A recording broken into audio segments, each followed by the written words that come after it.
په مصر کې بیا کوم فرعونین د مصر چې کوم اصل خلک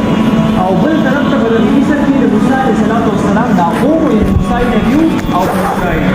بس په مصر کې دا دوه قسمه خلک، یو بن اسرائیل چې د هغو پیغمبر او د هغې مشر امام موسی علیه السلام، او بل طرف ته فرعون او د هغې دا ټول مصر والا.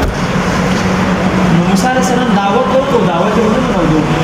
او دغه چې کوم د مصر اصل خلک و فرعونین دیو به د دې بن اسرائیلو نه خپل خدمتونه اخیستل، د دیو په ښځو به هم خدمتونه کول او دغه حکم یې جاري کړی و چې دیو ماشومان قتل کوئ او ښځې ژوندۍ پرېږدئ، ځکه په ښځو به دغه ظلمونه کول او خدمتونه به یې اخیستل. دا به یې نسي ګڼل لکه زموږ چې وایي غلامان وینځي، دا بن اسرائیل به یې نسي ګڼل. الله تعالی موسی علیه السلام ته حکم وکړو چې ان اسري بعبادي لیلا، ستا دعوت اصل دا نه مني او ستا به د قوم باندې بن اسرائیل باندې دا فرعونین او د مصر دا اصل خلک ظلمونه کوي، لهذا ته د شپې دا ټول قوم دې وباسه او د دې مصر نه وځي. موسی علیه السلام د خپل قوم سره روان شو د شپې او ټول قوم یې روان کړو او د مصر نه هجرت کوو، بس د مصر نه تلل. هغې چې کله روان شو نو ډېر سفر یې وکړو، په لاره کې بیا یو دریاب راغی، یو نهر راغی. نو موسی علیه السلام چې قوم بن اسرائیل او فرعونین چې کله سهار خبر شو، دوی خو شپې راوتي نو چې کوم د مصر خلک او اصل فرعونین هغې خبر نو چې د مصر خلک د بن اسرائیل خو ټول وتي د مصر یې خالي کړی دی، هغې هم پسې په سهار کې راووتل، شاته پسې را روان. موسی علیه السلام قوم مخکې دی، شاته پسې چې کوم دی د فرعون لښکر دی او مخې ته چې کوم دی د سمندر راغی. نو اوس بن اسرائیل چې کوم دی په دغه وخت کې حیران شو چې اوس پسې شاته په غټ لښکر را روان دی، موږ اوس ګیر شو. او موسی علیه السلام ته یې ویل انا لمدرکون، موږ اوس ګیر شو، هغې ته څه به کوو؟ موسی علیه السلام ته الله حکم وکړو چې ته به د خپله لاټۍ باندې سمندر ووهه، په دې کې به تا ته چې کوم دی لاره وشي. موسی علیه السلام د الله په حکم په امسا باندې هغه سمندر و، په هغې کې 12 لارې جوړې شوې، ځکه چې دا 12 قبیلې دي. یوسف علیه السلام هغه 12 ورونه یعقوب علیه السلام چې کوم اولاد و د هغې نه 12 قبیلې جوړې شوې وې، 12 لارې پکې جوړې شوې او هغې چې کوم دی هغه سمندر پار کړو، د هغې نه ووتل. هغې چې کله د هغې نه ووتل د فرعون لښکر ماته راورسېد. اوس د فرعون لښکر خو ځان را خو ډېر زیات و، ځکه چې د بن اسرائیلو په باره کې داسې وایي چې په دغه وخت کې 6,00,000 بن اسرائیل، 6,00,000 بن اسرائیل د سمندر نه پورې وتل او د فرعون لښکر مخ شاته را روان دی. نو هغه هم ډېر تعداد و،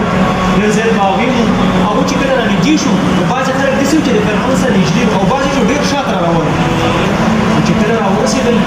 او دا حالات یې ولیدل چې فرعون لښکر ټول دلته جمع دی او هغو چې کوم دی هلته اوښتي دي او په سمندر کې لارې دي. د فرعون قوم د فرعون نه نور متاثر شو، د فرعون نه متاثر شو واقعي دا حق او سچ او خدای دی، ځکه په سمندر کې موږ لارې جوړې کړي. موږ هغې خبر نه وو چې دا خو موسی علیه السلام معجزه وه، هغې چې کوم دی د سمندر په لاټۍ وهلو ډایرکټ جوړ شوه، قوم ته دا پته نه وه.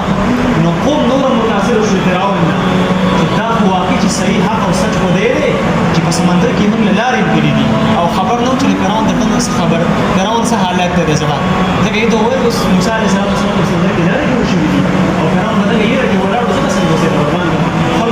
خلکو ته خو ما دا ویلي ستاسو خدای یم او اول به زه مخکې کېږم، د هغې هر چې ځان دا یېره وه. نو فرعون چې کله هغه لارې ولیدې بس هغه هم چې کوم دی ورکوز شو، ټول قوم چې کوم دی سمندر ته راکوز شول، ځکه پورې وتل په هغې پسې راوختل. وجه یې دا وه د مصر ته یې واپس ځکه راوستل چې هغوی به د خپل خدمتونه اخیستل، ټول خدمتونه یې په هغې وکول، نو ځکه پسې شاته ورپسې و واپس یې راوستل. چې کله سمندر ماته شو الله طرف نه بس هغه عذاب راغی، سمندر کې راغی او ټول چې کوم دی ختم کړل. د فرعون ټول لښکر سره د فرعون دا هلاک شو په هغه سمندر کې. بیا هم چې کوم دی دا بن اسرائیل خو هلته واوښتل، بن اسرائیلو بیا هم دا ذهن لکه د فرعون دونه یې راولي وو چې دا یې ذهن ته نه راته چې فرعون د هغې قوم هلاک شو. موسی علیه السلام ته یې وویل موږ ته مطلب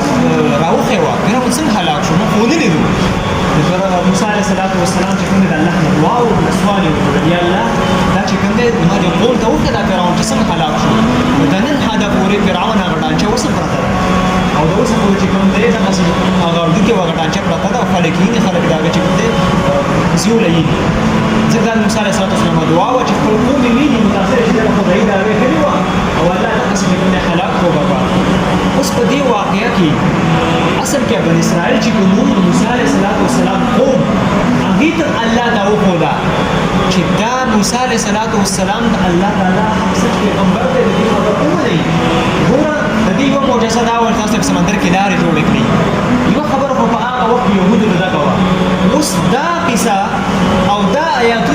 علیه السلام په مدینه کې د مدینه يهودو ته خبرې کولې د مدینه يهود خو د دوی نګونه او د نګونو هغه نګونه څنګه د یعقوب علیه السلام چې د وخت کوم يهوديانو هغه باندې دا حالت راغلی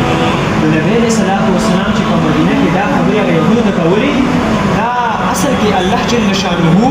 هغه باندې خپل انعامات بیانې چې زماد مستاسو په پلار او نګونو باندې ما دا انعامات کړیو او د دې په زمن کې په دې کې پټ الله جل شانه هغه ته دعوت ورکړي د مدینه يهودو ته چې څو سوه کاله مخکې دا قصې او دا واقعات چې بیان تیر شوي دي او تاسو ته اوس د نبی علیه السلام بیانوي تاسو څومره مخکې قصې دي لهذا د دین نبی چې کوم دی دا پیغمبرونه دی په دې باندې ایمان راوړي څومره مخکې قصې دي او تاسو دا نبی چې کوم دی په دې وخت کې نو په دې کې چې نبی علیه السلام صداقت مطلب